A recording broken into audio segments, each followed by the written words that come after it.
Today we'll learn about the distinguishing characters of venomous snakes and non-venomous snakes. Means how to identify the venomous snakes from non-venomous snakes. There are different characters by which we can identify, and to know that most of these snakes are non-venomous snakes, and the venomous snakes have some specialized apparatus. Okay, specialized apparatus, that is, they have the parotid gland.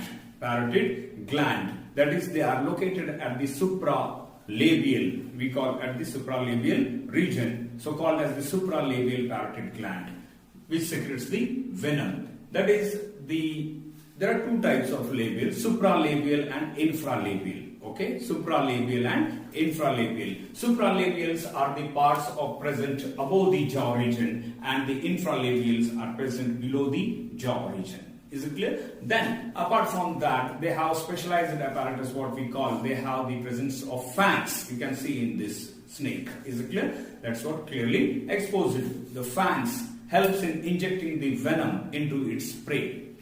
Now, there are different characters. Okay, different characters. By examining them, we can identify the venomous snakes from non-venomous snakes. We need to observe the different characters, like, for example, nature of the tail. We need to identify or observe the tail, shape of the tail. Is it clear? Then the nature of the ventrals. Nature of the ventrals. Ventral is the belly region part. Okay, belly region part of the snakes. Then the nature of the scales on the head region. Okay, the nature of the scales present on the head region. Is it clear? Then we need to observe the nature of the subcaudal scales at the tail region. Okay, after anal part. Then the nature of the vertebrals. Nature of the vertebrals. The vertebrals is the dorsal part of the snake. Okay, vertebrals are the dorsal part of the snakes. We need to observe the dorsal side of the snake. Then after that, we need to observe the bite marks. Okay, bite marks. By these different characters, we can distinguish the venomous snakes from non-venomous snakes. Coming to the first part, that is from the nature of the tail. The tail of a snake should be observed first. Now here, we need to see that if the tail of a snake is a flat, okay, if the tail of the snake is what? Flat, laterally compressed, and O-shaped, okay, O-shaped. That is, that O shape helps in the swimming purpose. And if such a shape of the tail of snake is there, then such snakes are the sea snakes. And remember, all sea snakes are venomous. Okay, all sea snakes are venomous. Now, this is what the shape of the tail. It is what? Flat, laterally compressed, and O-shaped. I told, O shape is what helping the snakes to swim. Now, once if you observe that the body is covered by small scales dorsally. Okay, the body is covered by small scales dorsally. Now, for example, that is the hydrophis and anhydrina. Remember, again I am telling, all sea snakes are venomous. All sea snakes are venomous. You can see the shape of the tail. Okay, it is what? Flat, laterally compressed, and O-shaped. This is what helping for the swimming purpose. Okay, you can see in this video that the tail, compressed tail, is helping for what? Swimming purpose. Now, if the tail ends bluntly, okay, if the tail ends bluntly, it is non-venomous. Okay, it is what? Non-venomous. Tail is short and blunt. Okay, tail is short and blunt. For example, sand boa. Okay, sand boa. And these types of snakes are non-poison, venomous. Okay, are you getting? So that's what the tail ends bluntly, short, and then that is what? Non-venomous. Okay, non-venomous. Coming to this third shape. If the tail is round, okay, if the tail is round or cylindrical and pointed, okay, round, cylindrical and pointed, now it may be a venomous or non-venomous. It may be a venomous or non-venomous. In such cases, we need to, then in such cases the snake may be a terrestrial or freshwater. Okay, in such cases, that is, snake may be a terrestrial or freshwater, and it may be a venomous or non-venomous. Is it clear? So this is what the flat tail, venomous, blunt tail, non-venomous, cylindrical tail may be a venomous or non-venomous. Is it clear?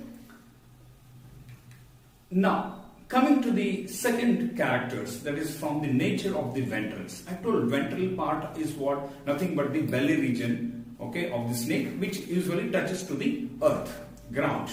Now here in this case, if the tail is cylindrical, okay, if the tail is cylindrical, snake can be venomous or non-venomous. We studied, okay, if this tail is what? Cylindrical, rounded, or it may be what? Venomous or non-venomous. In such case, we need to observe the ventral scales, belly region scales. If these scales present on the belly region are, okay, small, and completely covering the belly region, entire belly region have a presence of small scales, such a snake is what? Non-venomous. You can see this in this pig. That is, the entire belly region is covered by, or the ventral region is covered by the small scales. This is what? Non-venomous snake. For example, garter snake. Okay, for example, what? Garter snake. Now, if the ventral scales are large, see in this diagram, if the ventral scales are large, but do not cover the entire ventral region, okay, do not cover the entire belly region, you can see the large scales, but do not cover completely. At the side, you will find again the small scales, okay, again the small scales, and such a snake, such a character is of non-venomous snakes. For example, python. Is it clear to you? The ventrals, they have the large ventral scales, but do not cover completely.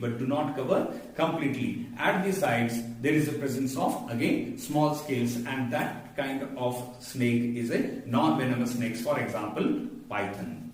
Okay, for example, python. Now, if, okay, the ventral scales are broad now. If the ventral scales are broad, you can see in this diagram or figure, the ventral scales are broad and they cover entire belly region. There are no small scales in this.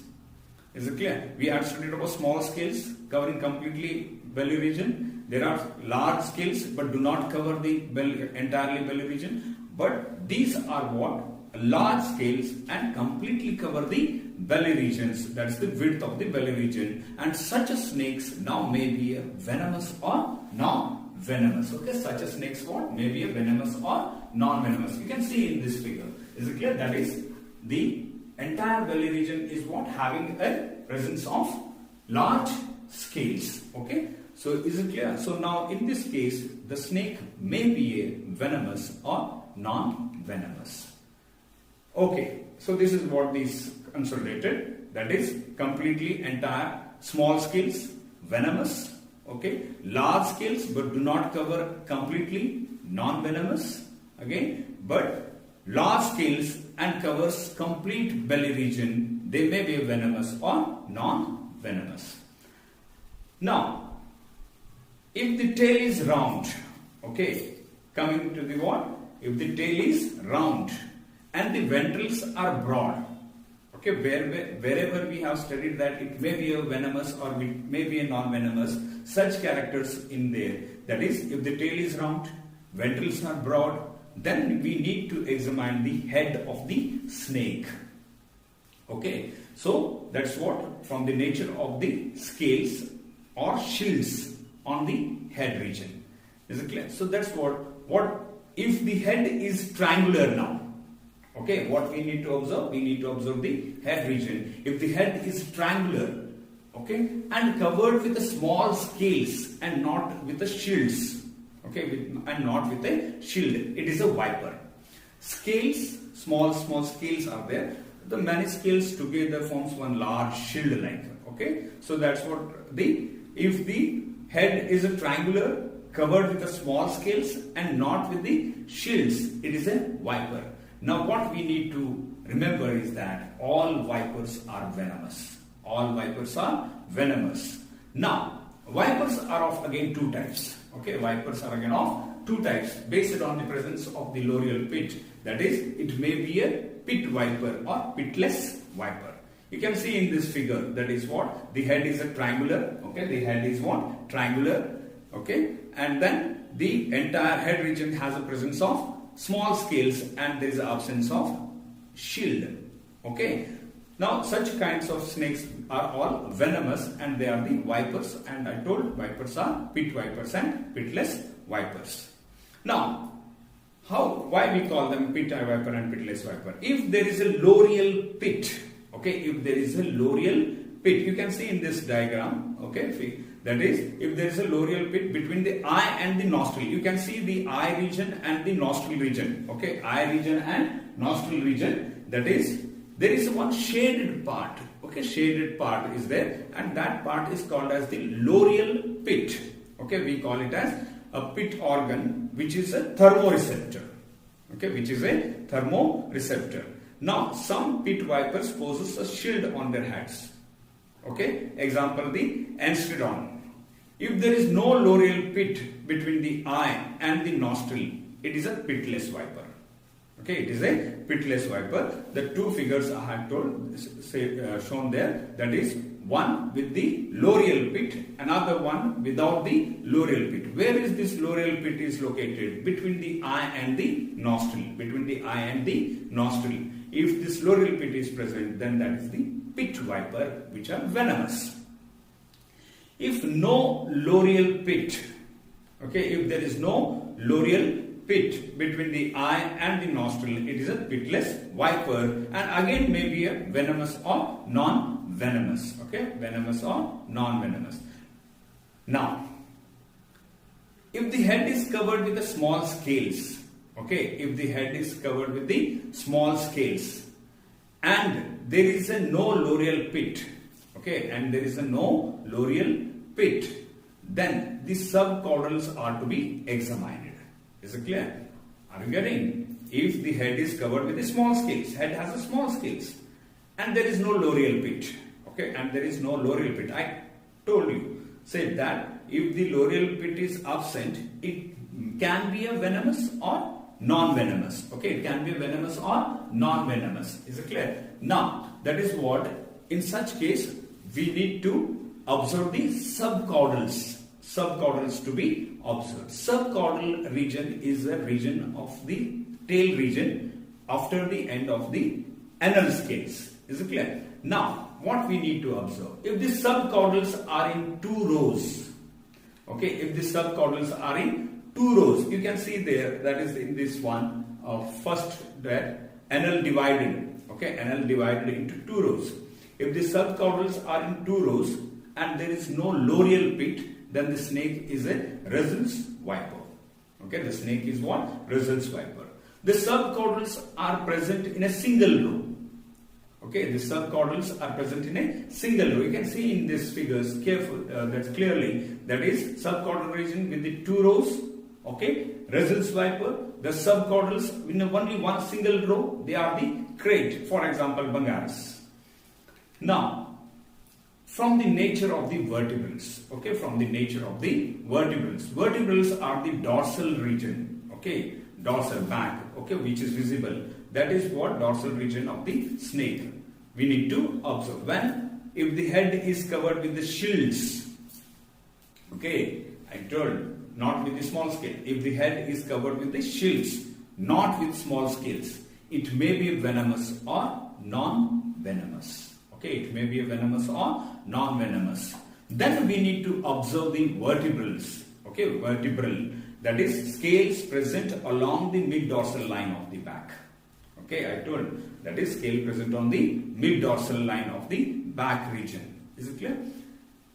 If these vertebrals are large, you can see in the first figure, if these vertebrals are large, okay, and hexagonal, if large and hexagonal, it is a Krait and is highly venomous. If the vertebrals are large and hexagonal, it is a Krait and it is a highly venomous. In addition to this, the enlarged vertebrals The krait is characterized by the presence of only 4 infralabials. I told infralabial means what? That is below the jaws. Okay, supralabial means above the jaw region. Is it clear? So in addition to this one, that is the hexagonal shapes, the krait is characterized by the presence of only 4 infralabials. Okay, only 4 infralabials, of which the 4th one is the largest. See the third figure, okay, diagram. It is labeled as 1, 2, 3, 4. So how many are there infralabials? 4 infralabials are there. You can see it clearly that the 4th one is the largest. Okay, 4th one is the largest. Infralabials are what? Nothing but the shield forming the margins of the lower jaw. I told you before. Is it clear? So that's what the krait is characterized by. The krait snake is characterized by the presence of only 4 infralabials, of which the 4th one is the largest. Okay, 4th one is the largest. Now see in this diagram. If the vertebrals are not large, okay, I told in earlier, hexagonal large. If it is not there, if the vertebrals are not large, then we need to observe the supralabial shields. Supralabial shields. The shields forming the margin of the upper jaw. The shields forming the margin of the upper jaw. Is it clear? Supralabial means that's what the shields what? Covering the upper jaw. If the third supralabial shield, you can see in the diagram now again. 1, 2, 3, upper part of the jaw. Okay. If the third supralabial shield touches, okay, shaded part, you need to observe 1, 2, 3. Third is the shaded part. Okay, that's what it is, touching the nasal shield and the eye. Okay, nasal shield and the eye.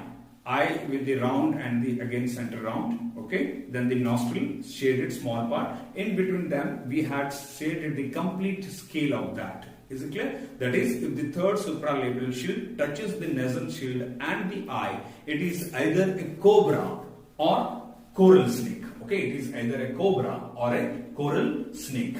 Both cobra and coral snakes are venomous. Okay, both coral and cobras are venomous. How to identify? We need to identify by the what? Supralabial shield. That is the third supralabial shield which is touching the eye and the nostril. Okay, cobras, naja, is it clear? Are identified by a hood. Okay, cobras are identified by what? Presence of hood. And the coral snakes do not have the hood. But they have a presence of brilliantly colored, okay, peculiar spots on the belly, and there is an absence of hood, I said. Is it clear? Cobras have the presence of hood and corals have a brilliantly colored spots on the belly region. This is what the cobra. Okay, that is what? Hood. It is showing the hood. And this is the coral snake, okay, which is brilliantly colored. Okay, brilliantly colored. Now, from the nature of the snake bite, depending on the nature of the snake bite or the marks of the snake bite, it can be judged whether the snake bit is a venomous snake or non-venomous. Is it clear? Now, the non-venomous snakes created 2 series of equal sized punctures. You can see in these figures. Okay. In case of non-venomous snakes, okay, you can see the bite mark or bit marks. That is the equal sized punctures in the bitten area. Is it clear? The venomous snakes make 2 deep prominent punctures along with the series of equal sized tooth marks on each side. But in case of venomous snakes, you can see the first mark, they are deep and prominent. They are deep and prominent, and it is because of the presence of fangs. Okay, it is because of the presence of fangs. So in case of non-venomous, you can see the 2 equal series of bite marks. Is it clear? If in such a case, if all are equal, then it is a non-venomous snake bite. And if there is a single row, and the first 2 bite are the deep and prominent, then it is a venomous snake bite. Okay, by this also we can identify whether the snakes are venomous or non-venomous. Thank you. If you like my video, share, subscribe. Thank you.